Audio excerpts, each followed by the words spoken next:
حضرت عمر جب اسلام لائے تو اسلام لانے والوں میں ان کا نمبر 40واں نمبر تھا۔ اللہ تبارک و تعالیٰ نے ان کو کتنا عزت اور کتنا مقام اور مرتبہ عطا فرمایا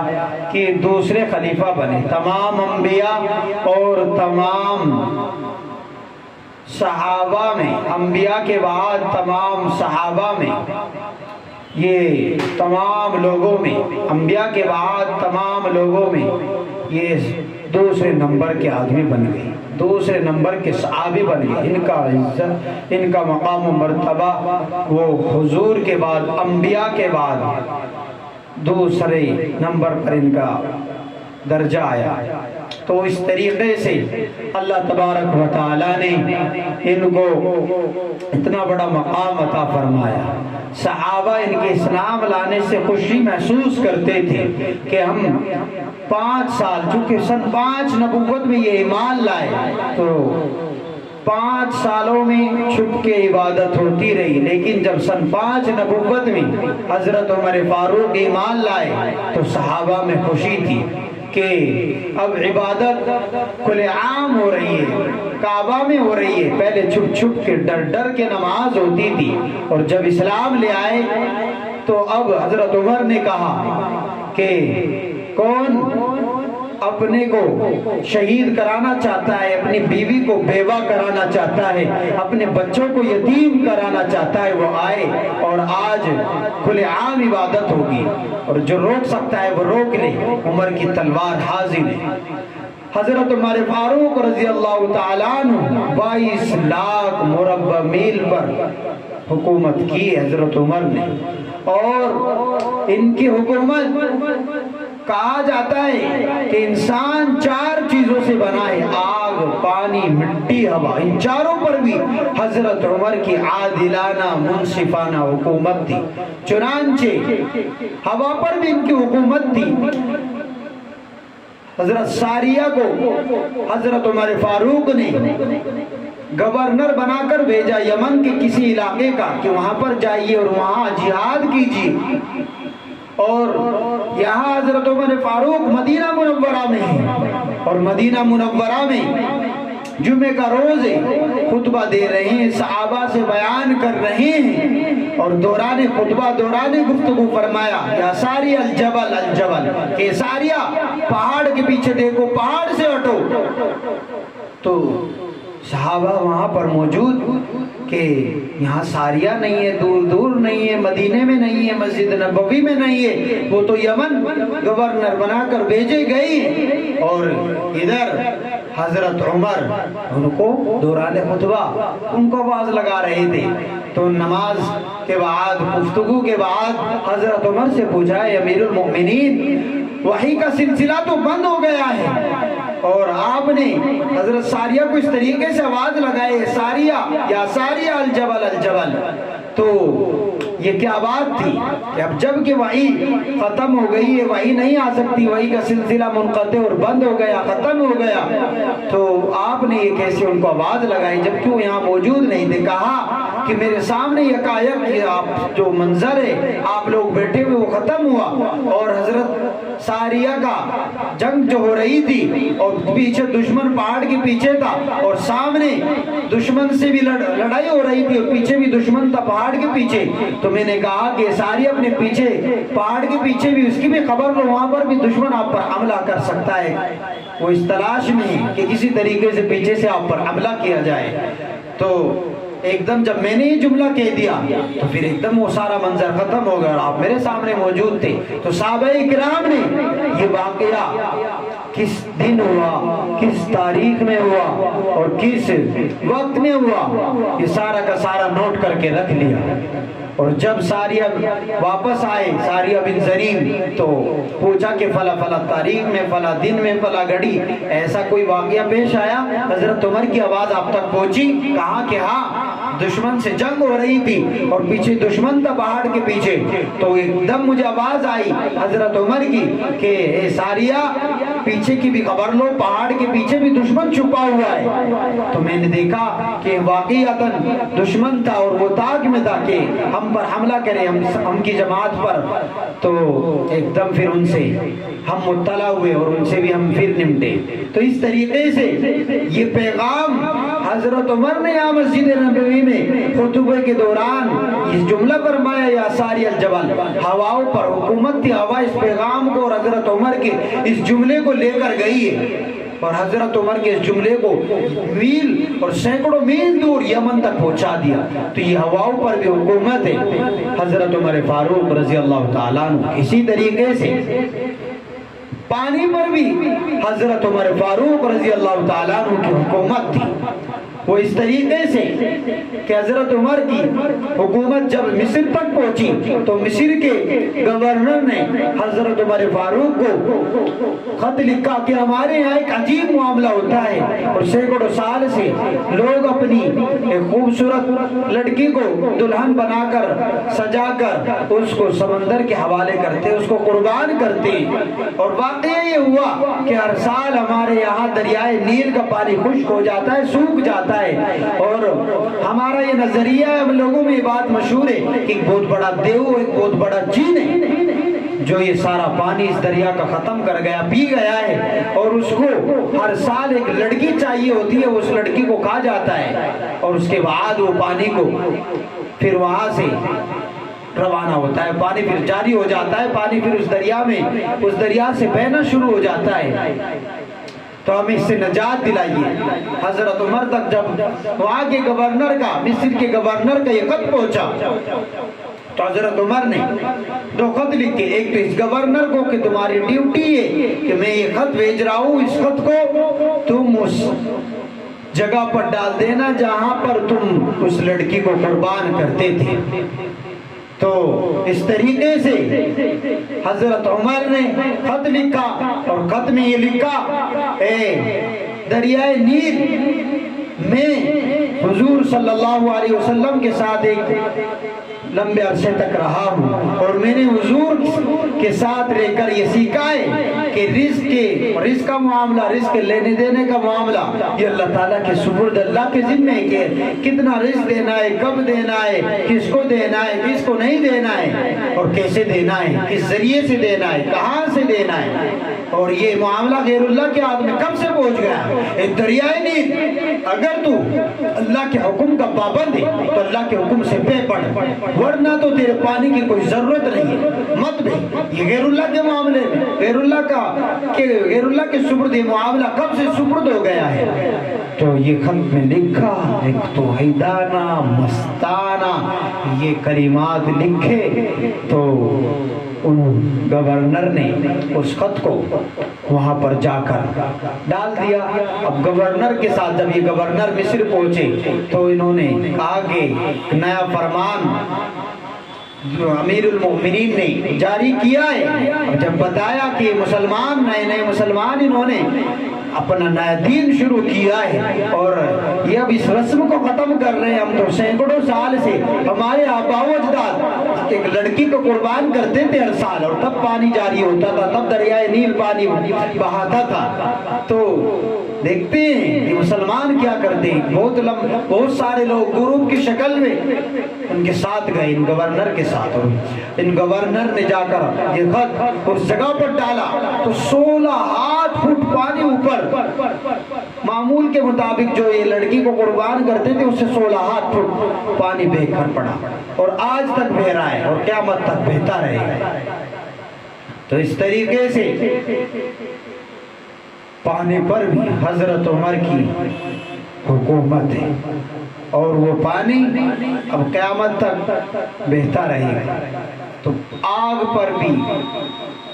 حضرت عمر رضی اللہ تعالیٰ عنہ کی حکومت ہے. اور واقعہ یہ ہوا کہ ایک مرتبہ مدینہ میں کسی پہاڑی سے ایک آگ نکلی اور وہ جنگلات کو اور مکان دکان کو جلاتے جا رہی تھی. ایک صحابی آئے کہ اے امیر المؤمنین ہمارے یہاں ایمرجنسی کی ایک صورت پیدا ہو گئی ہے کہ ایک آگ نکل گئی اور وہ کھائے اور نگل رہی ہے, جلا رہی ہے, بہت سارا علاقہ اس نے جلا دیا ہے. حضرت عمر کے کندھے پر ایک کپڑا تھا, اس کو اتارا اور اس کو کوڑے جیسی شکل بنائی اور ایک صحابی حضرت تمیم داری کو کہا, ان کے حوالے کیا کہ جائیے اس کوڑے کو لے کر, اس رومال کو لے کر, اس کپڑے کو لے کر اور اس آگ کو اکائیے, یہاں سے آئیے وہی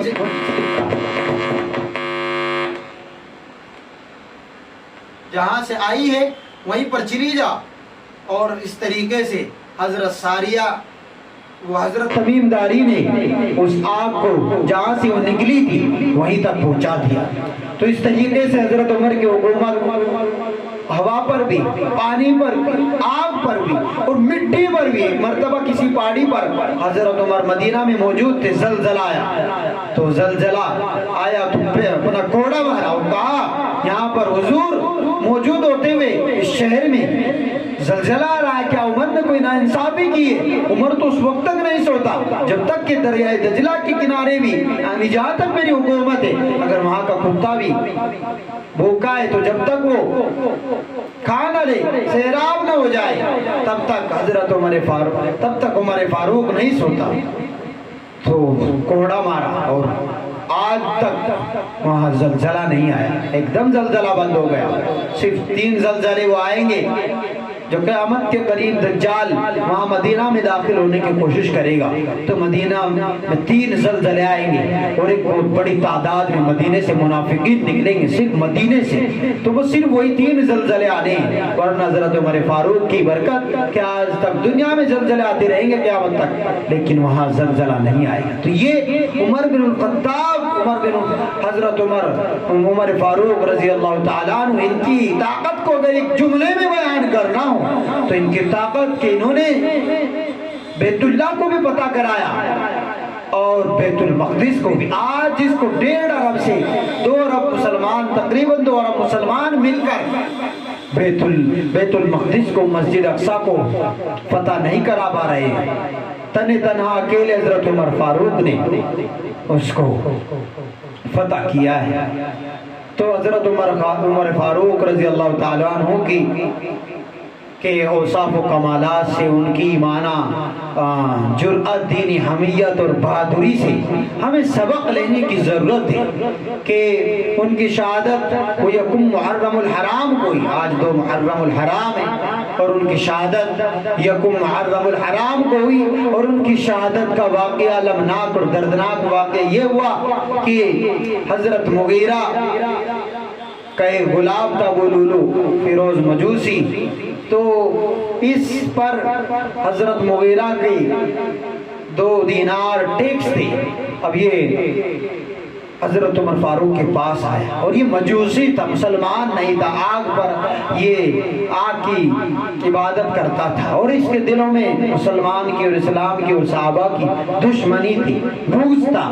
یہ آیا عمر فاروق کے پاس, امیر المؤمنین کے پاس, کہا کہ میرے اوپر ایک بڑا ٹیکس مقرر کر دیا مغیرہ نے, تو اس میں نرمی کر دیجئے, اس کو کم کرا دیجئے یا اس کو ختم کرا دیجئے.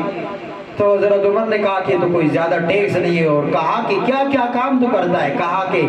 میں مصور بھی ہوں اور میں یہ بھی کام کر لیتا ہوں, اور میں خنجر نیزے کی بنانے کا, اور نیزے میں مجھے مہارت ہے, نیزہ بناتا ہوں. کہا کہ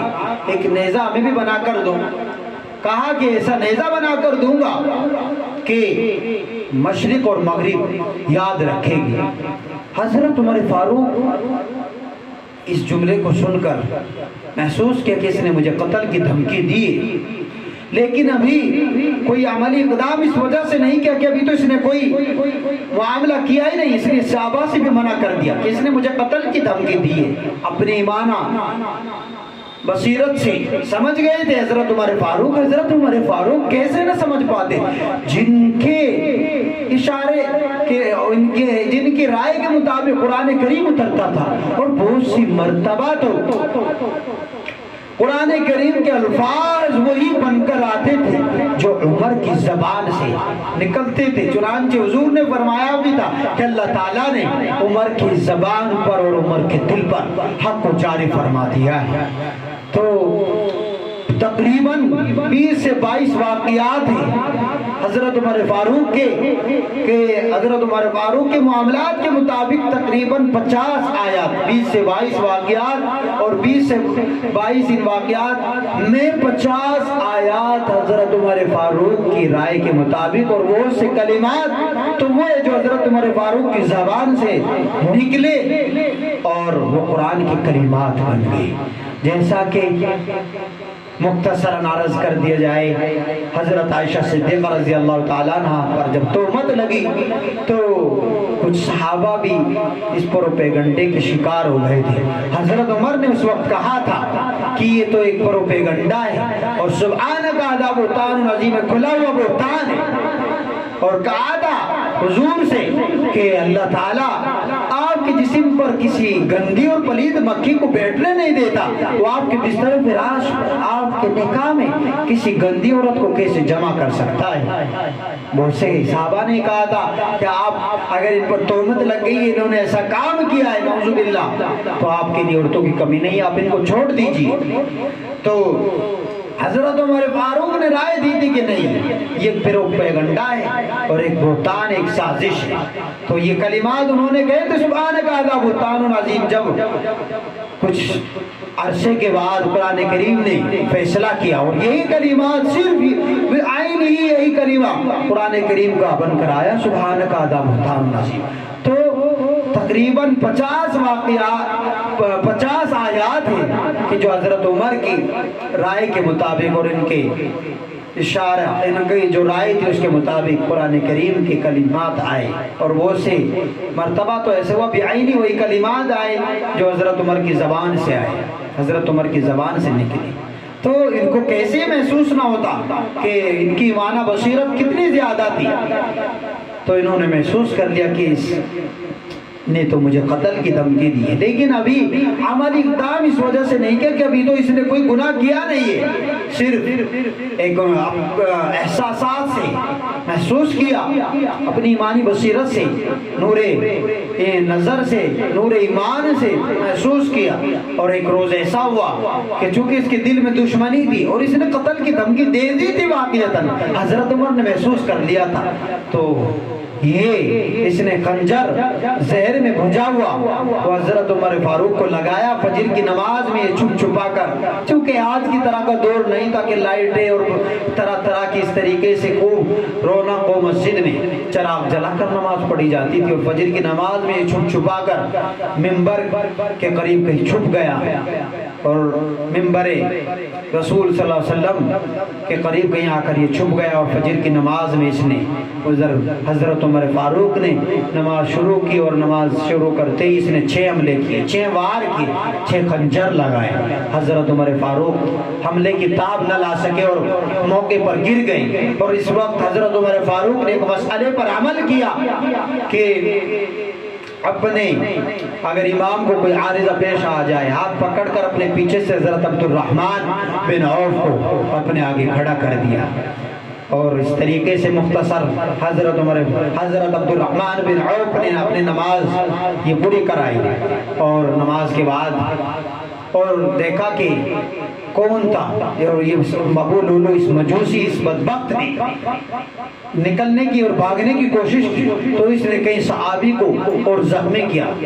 6 سے زیادہ اس نے اور صحابہ کو زخمی کیا، اور یہ جب بھاگ نہ پایا، چونکہ صحابہ کی صفیں بہت اچھی طریقے سے لگتی تھی اور ایسے لگتی تھی گویا کہ سیسا پلائی ہوئی دیوار، جب یہ بھاگ نہ پایا اور نکل نہ پایا، اس نے اپنے آپ کو خنجر مارا اور خودکشی کر کے اپنے آپ کو بھی مار دیا۔ تو جب نماز کے بعد دیکھا، حضرت عمر نے کہا کہ کس نے مجھ پر حملہ کیا، تو چراغ جلا کر دیکھا گیا کہ وہ ابو لولو مجوسی، وہی غلام جس نے قتل کی دھمکی دی تھی، اور جو ابو مغیرہ کا غلام تھا اس نے قتل کیا۔ کہا کہ الحمدللہ میرا خون کسی مسلمان کے ہاتھ سے نہیں ہوا۔ تو یہ حملہ 27 ذی الحجہ کو ہوا، 3-4 روز شدید زخمی کی حالت میں حضرت عمر فاروق رہے اور یکم محرم الحرام میں دم توڑ دیا اور شہید ہو گئے۔ تو حضرت عمر فاروق ان 4 دنوں میں بہت شدید زخمی رہے۔ ایک مرتبہ عبداللہ کی گود میں سر تھا اور کہا کہ بیٹے میرا سر زمین پر رکھ دے، اور اپنا چہرہ اپنا رخسار زمین پر لگایا اور کہا کہ یعنی اس وقت بھی گریے وزاری اور اللہ تعالیٰ کا خوف کتنا زیادہ تھا، اللہ تعالیٰ سے آہو زاری آہو بھکا، کہا کہ اے اللہ عمر پر رحم کر دینا، عمر ورنہ ہلاک ہو جائے گا۔ اپنا رخسار دائیں لگایا، مٹی پر بائیں لگایا اور کہا کہ بیٹا حضرت عائشہ صدیقہ کے پاس جاؤ اور ان سے جا کر کہو کہ اماں میری خواہش ہے کہ میں بھی حضور صلی اللہ علیہ وسلم اپنے حبیب اور اپنے رفیق حضرت ابو بکر صدیق کے پاس دفن ہونا چاہتا ہوں، میری یہ خواہش ہے۔ حضرت عبداللہ حضرت عائشہ صدیقہ حضرت عائشہ صدیقہ رضی اللہ تعالیٰ عنہ کے پاس آئے اور کہا کہ اس طریقے سے ابا جان کہہ رہے ہیں۔ حضرت عائشہ رونے لگی، کہا کہ میں چاہتی تھی یہاں پر دفن ہونا اور یہ میں نے اپنے لیے چھوڑی بھی تھی یہ جگہ، چونکہ یہ میرا حجرہ ہے، یہاں پر ایک میرے ابا حضرت ابو بکر صدیق ہے اور ایک میرے شوہر حضور صلی اللہ علیہ وسلم ہے، اور یہ جگہ میں نے اپنے لیے چھوڑی ہوئی تھی، لیکن میں اپنے اوپر حضرت عمر وقت کا اتنا بڑا خلیفہ اور اتنا ہمت مند اور اللہ تعالیٰ کا خوف رکھنے والا اور اتنا انصاف کرنے والا آج وہ دنیا سے جا رہا ہے۔ رونے لگی اور کہا کہ ہم اپنے اوپر ترجیح دیتی اور یہ کہ ان کو اجازت ہے۔ اب وہ آئے، عبداللہ حضرت عبداللہ نے آ کر کہا کہ خوشخبری ہے کہ حضرت عائشہ نے اجازت دے دی ہے۔ کہا کہ بیٹا ہو سکتا ہے میری مروت میں اور میرا خلیفہ ہونے کی وجہ سے انہوں نے اجازت دے دی ہو، میرے انتقال کے بعد پھر دوبارہ سے جانا کہ اب حضرت عمر نہیں رہے، اب عمر نہیں رہے، اب پھر ہو سکتا ہے کہ پہلے آپ نے خلیفہ ہونے کا لحاظ کر لیا ہو تو اب پھر دوبارہ اجازت کے لیے حاضر ہوا ہے، اور حضرت نے کہا تھا کہ میرے انتقال کے بعد بھی اجازت لینا، اگر اجازت ملے تو ٹھیک ہے ورنہ تو عام مسلمانوں کے قبرستان میں دفن کر دینا۔ تو یہ ہے عمر فاروق رضی اللہ تعالیٰ عنہ، جن کی شہادت کا یہ المناک دردناک واقعہ یکم محرم 27 ذی الحجہ کو پیش آیا اور یکم محرم الحرام میں یہ شہید ہو گئے۔ تو آج کا یہ اسلامی سال ہے، یہ اب اسلامی سال شروع ہو گیا ہے اور آج کی یہ تاریخ یکم محرم الحرام یہ حضرت عمر فاروق کی شہادت سے رنگین ہے۔ تو اس موقع سے ہمیں حضرت عمر فاروق کی شہادت سے اور ان کی اوصاف اور کمالات سے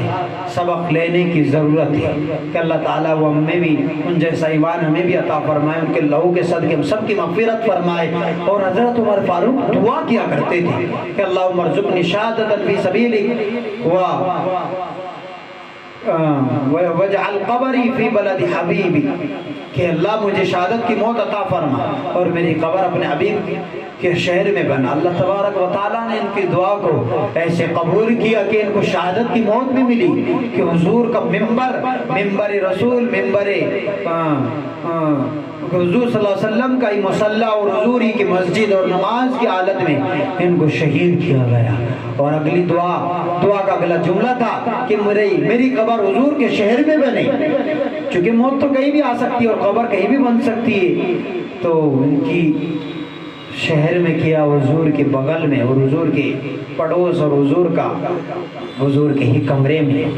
ان کو دفن ہونا ان کا مقدر ہو۔ تو اس طریقے سے ان کے دل میں بھی شہادت کی تمنا تھی، تو اس لیے ہمیں بھی منافقت کی موت سے پناہ مانگتے رہنے کی ضرورت ہے، اور اللہ تبارک و تعالی ہم سب کا انجام بہترین فرمائے اور ہمیں منافقت کی موت سے بچائے۔ اللہ تبارک و تعالی حضرت عمر فاروق کے درجات کو بلند فرمائے اور ان کے تذکرے ان کی شہادت سے اللہ ہمیں بھی وہ ایمانی جذبہ عطا فرمائے۔ اللہ تبارک و تعالی ہمیں ہمارے فلسطینی بھائیوں کو قدم بقدم دم بدم ان کو مدد و نصرت عطا فرمائے اور مسجد اقصیٰ کو آزاد فرمائے۔ وآخر دعوانا الحمدللہ۔